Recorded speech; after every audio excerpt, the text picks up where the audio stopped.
Vérissure, le numéro 1 des alarmes en France. Rendez-vous sur vérissure.fr pour votre demande de devis gratuit. Vérissure présente.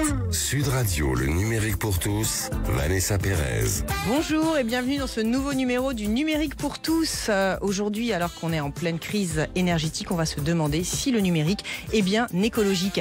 Et oui, le numérique est-il durable et responsable? Les bénéfices apportés par la technologie compensent-ils la consommation d'énergie qu'elle génère? Et enfin, les cryptos et autres innovations du Web 3.0 sont-elles la source d'une nouvelle crise énergétique ou sont-elles plus vertes qu'elles n'y paraissent? C'est ce que nous essaierons de comprendre avec nos invités. Le numérique pour tous spécial numérique durable et responsable, c'est tout de suite et c'est sur Sud Radio. Sud Radio, le numérique pour tous, Vanessa Pérez. Et tout de suite, pour nous expliquer comment le numérique fait lui aussi un tournant vers des usages durables et responsables, j'ai le plaisir d'accueillir Gaëlle Levu, directrice de la communication d'Orange. Gaëlle, bonjour et merci beaucoup d'être parmi nous. Avant de commencer, Gaëlle, je précise que Orange est donc un acteur majeur dans la fourniture d'accès à la data. Et à cet effet, on pourrait imaginer que votre objectif est d'encourager chaque jour de plus en plus de consommation de data dans un contexte de crise énergétique. C'est une réalité ou alors vous avez une objection à apporter? Non, j'ai une objection. Je pense qu'on a pris des engagements assez forts sur l'environnement et notre participation à lutter contre le réchauffement climatique. On s'est donné comme objectif ambitieux d'être net zéro carbone à 2040. Ça veut dire qu'on va devoir réduire l'ensemble de nos émissions de CO2 de 90% d'ici 2040 et puis on pourra compenser les 10% restants, sachant qu'en plus dans nos émissions on a 90% qui sont des émissions dites indirectes, donc c'est avec nos fournisseurs et puis ce qu'on laisse chez nos clients, vos box, la consommation d'électricité des box, puis 10% qu'on maîtrise plus puisque ça c'est vraiment notre propre consommation pour les réseaux, le tertiaire, les déplacements, etc.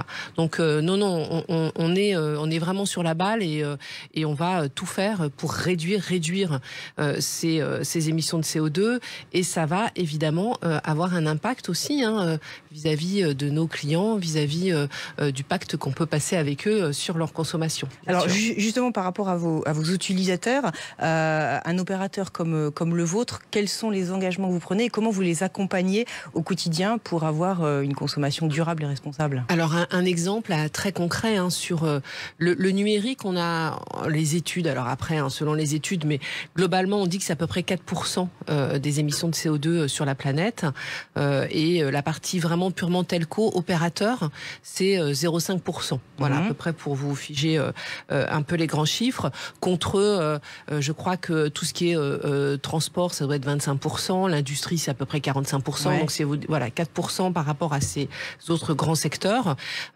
Et dans le secteur du numérique, ce qui aujourd'hui pèse un poids assez lourd, c'est les équipements. C'est pour ça qu'on s'est attaqué à ce sujet-là, et nous au smartphone, puisqu'on distribue des smartphones, ouais. Et on a lancé un programme qu'on a appelé le programme RE, dans lequel on va retrouver une incitation au recyclage, à la reprise, à acheter du reconditionné et puis à la réparation. Pourquoi on fait ça? Parce qu'en fait, pour un smartphone, il y a à peu près 75% de l'impact du smartphone, c'est vraiment sur le device, c'est sur le smartphone. Et donc, toute opération qui permet d'allonger la durée de vie de ce téléphone aura un impact très positif d'un point de vue équivalent de CO2.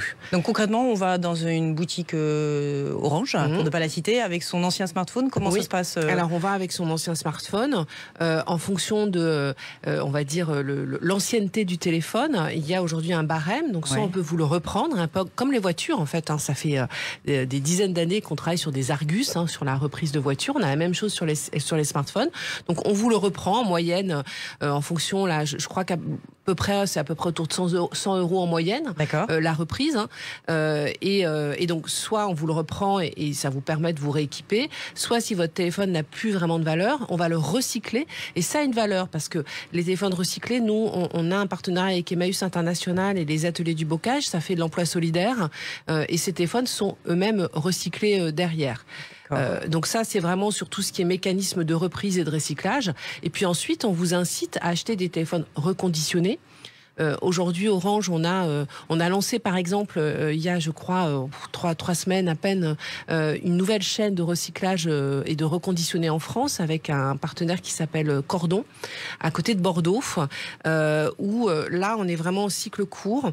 On va récupérer les téléphones dans nos boutiques en France, on va les envoyer chez Cordon à côté de Bordeaux, ils vont être recyclés sur place, donc reconditionnés, et ensuite on va les revendre dans nos boutiques en France. Donc on est vraiment en plus dans un cercle très court, ce qui est très intéressant d'un point de vue de l'impact, et on arrive à passer en général un smartphone neuf, on dit que c'est à peu près 50 kilos de CO2, et là on va passer à 5. Donc c'est pour vous donner et en termes de prix, parce que ça aussi c'est important. Le reconditionné est moins cher, bien sûr, évidemment, radicalement moins cher effectivement. Oui, que le neuf. en tout cas on arrive à avoir des 20-30% moins cher que du neuf, donc c'est à la fois malin pour son porte-monnaie. Ouais. Et à la fois malin pour la planète. Exactement. Donc on a tout bon. Alors là, on parlait des devices, donc de l'objet tangible, mais on parle aussi beaucoup des nouveaux usages dans le numérique. On entend beaucoup cette notion. Concrètement, comment vous accompagnez justement les utilisateurs dans ces nouveaux usages? Vous parlez de box ou de... Bien sûr, avec beaucoup de pédagogie. Il faut pareil, quand on regarde les chiffres, la consommation des équipements. Donc nous, on se sent vraiment responsable du décodeur et de la box, puisque c'est ce qu'on fournit à nos clients pour se connecter et puis profiter de la télé. On a mis en fait des modes veille dans ces équipements-là. Les décodeurs depuis plusieurs années, et puis sur la Livebox 6, la dernière génération de box chez nous, on a un système de veille qui permet de baisser de 90%. Plus de 90% la consommation de sa box en la mettant en mode veille, les moments où vous n'en avez pas besoin. Donc ce qui est bien, c'est que vous mettez ça la nuit, je sais pas, d'1h du matin à 5h du matin par exemple, si vous vous levez tôt. Et donc ça vous permet de ne pas avoir à intervenir pour réveiller la box, et ça se fait automatiquement. Donc tous ces systèmes de veille, c'est extrêmement intéressant. Maintenant, il faut qu'on fasse la pédagogie auprès de nos clients pour qu'ils l'activent.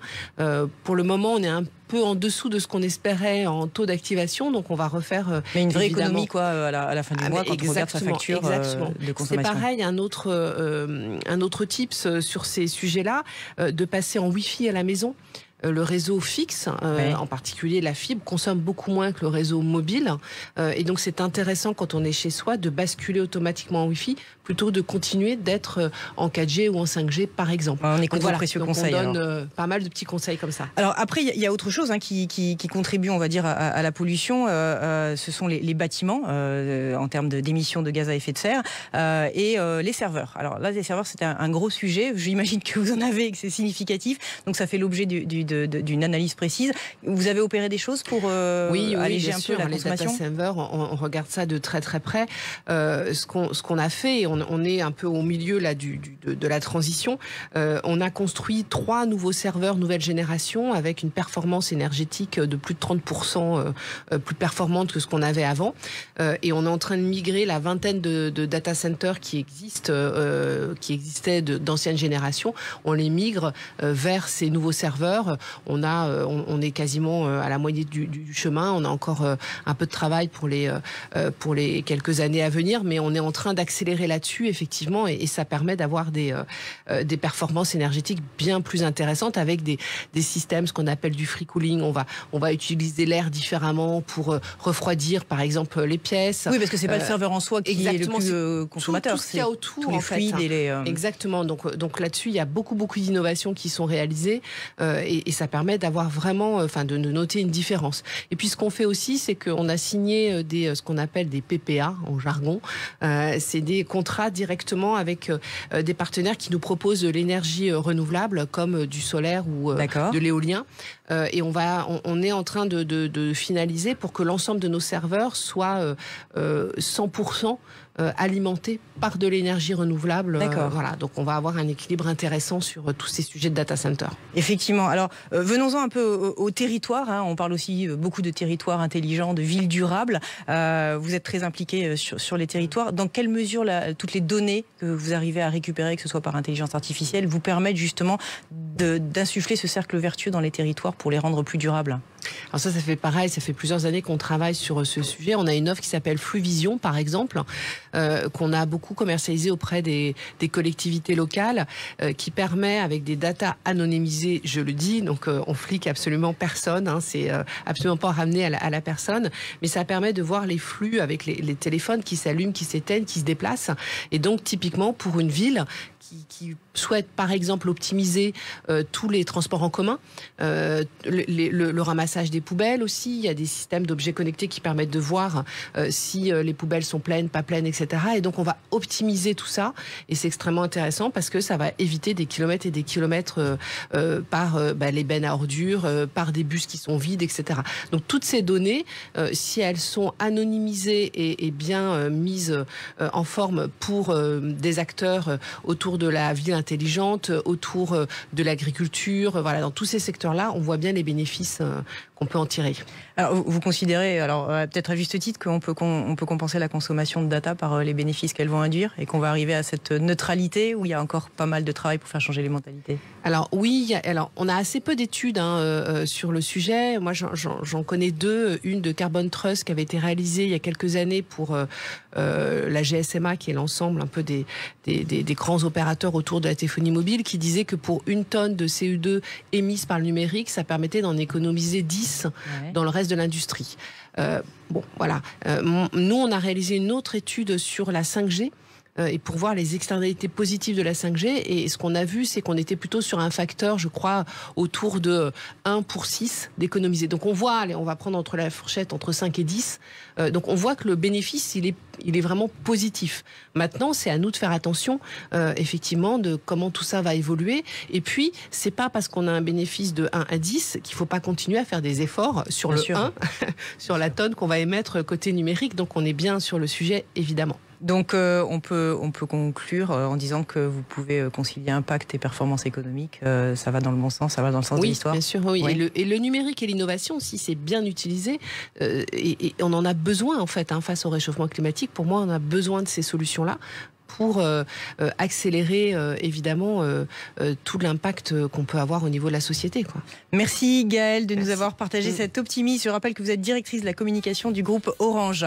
Dans quelques instants, nous aurons le plaisir d'accueillir le biographe de Steve Jobs, de Bill Gates et de Mark Zuckerberg, effectivement, qui tentera de nous expliquer pourquoi les crypto-monnaies et autres innovations du Web 3.0, le blockchain, le métavers, sont bien plus verts que l'on peut l'imaginer. Pour le savoir, restez avec nous, c'est dans le numérique pour tous sur Sud Radio.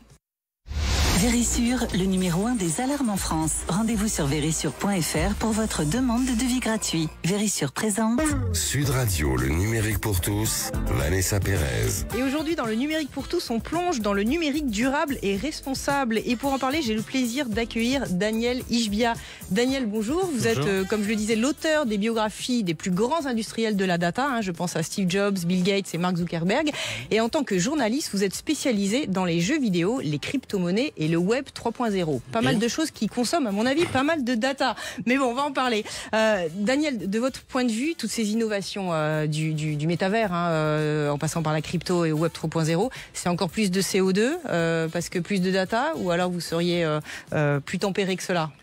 Tout dépend si on veut faire une photographie ou un film. C'est-à-dire, c'est un monde qui est en mouvement, donc il ne faut pas faire de photographie. Les solutions sont trouvées à une vitesse qui est hallucinante. Je veux dire, bien sûr, on pourrait dire à un instant T, ça pollue, mais 3 mois plus tard, ça pollue moins. Dans 10 ans, ça polluera de moins en moins. Les boîtes du numérique emploient énormément d'ingénieurs. C'est souvent les ingénieurs les plus malins, les plus intelligents de leur domaine. Les gens comme Google, Apple, etc., ils font, en juin, ils vont à la sortie des universités, ils prennent tous les plus grands diplômés.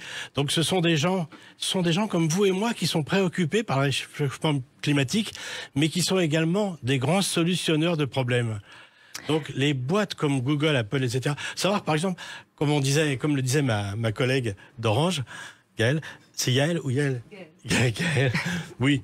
Les serveurs par exemple peuvent paraître extrêmement énergivores, mais des solutions sont en train d'être trouvées à une vitesse grand V, parce que effectivement, ce qui consomme le plus, c'est la chaleur. Donc c'est 40% de la consommation électrique, c'est la chaleur.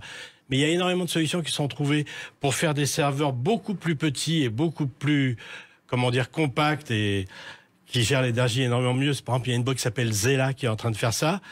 Donc on remplace les gros serveurs qui prennent beaucoup de place et qui sont dans des endroits confinés et très peu ventilés avec des petits serveurs, donc il y aura beaucoup plus d'espace autour. L'intelligence artificielle est mise à profit pour que on refroidit de façon intelligente là où il faut, on consomme pas bêtement.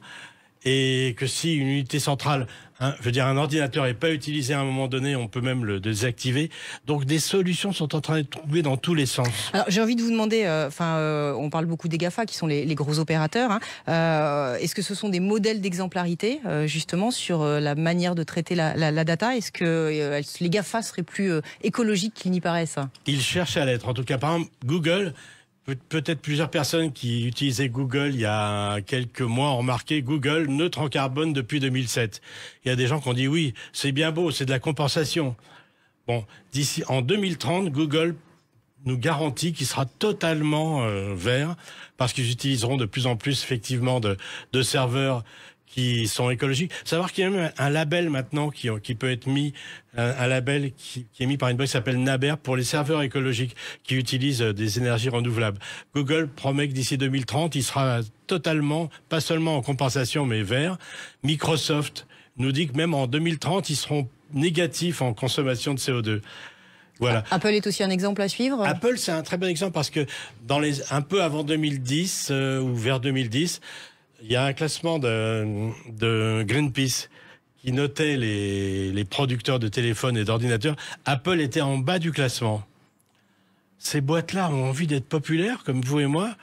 Apple a tellement bien géré son histoire qu'ils sont maintenant soit numéro 2, soit numéro 1 du classement. Parce que ça fait partie des valeurs justement qu'ils veulent partager avec leurs consommateurs, d'être green, entre guillemets. Les gens en Californie sont comme nous, ils sont comme les auditeurs de cette radio, ils ont tous envie que le monde s'améliore, ils ont tous envie qu'on ne gaspille pas cette planète. Simplement, ces boîtes-là, ils ont les moyens de mettre les solutions en place. Alors, on va partir de l'autre côté du monde, on était aux États-Unis. Au niveau de la Chine, même si on n'a pas forcément énormément de data, est-ce que c'est quand même un continent qui est en train d'énormément travailler son image de marque durable? La Chine, comme les autres, commence à faire des tours à énergie positive.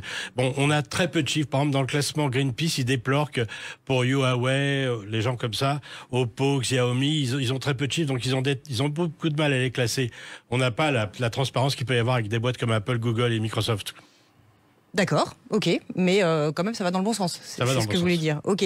Alors tout aussi néfaste pour l'environnement, on parlait tout à l'heure de la blockchain et notamment les crypto-monnaies qui sont très énergivores et d'ailleurs elles vont faire prochainement l'objet d'un Crypto Climate Accord à l'initiative de tous les acteurs du secteur. Est-ce qu'on va dans le mur avec le Web 3.0 ou là aussi il y a des signaux faibles qui peuvent nous rassurer et qui montrent qu'on a tiré ou que l'on est en train de tirer les leçons du passé? Bon, je suis très content qu'on aborde ce sujet parce que c'est un peu ma spécialité du moment.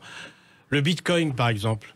Bien sûr, on ne va pas dire que c'est écologique. Le Bitcoin est un gros consommateur parce que les boîtes qui se pratiquent qu'on appelle le minage, c'est-à-dire la production de monnaie s'appelle le minage. De monnaie numérique, c'est important de le dire. Le Bitcoin est fondé sur une base qui fait que des dizaines de milliers d'ordinateurs vont entrer en compétition pour trouver la solution à un problème. Donc c'est un énorme gâchis, mais même ça, c'est en train d'être corrigé. Ce serait un peu long techniquement, mais... Et puis, les nouvelles monnaies utilisent un autre principe qui s'appelle la preuve d'enjeu, où une vingtaine de personnes choisies par la communauté valident les transactions et la création de monnaie. 20 personnes, ça consomme pas énormément. De plus, en mars 2021, la Chine a banni le minage des crypto-monnaies de son territoire. Qu'est-ce qu'ils ont fait, les boîtes de minage? Ils ont rapatrié les ordinateurs. C'est très facile pour un mineur, c'est juste des ordinateurs qu'il faut déplacer. Ils les ont amenés aux États-Unis. Les États-Unis...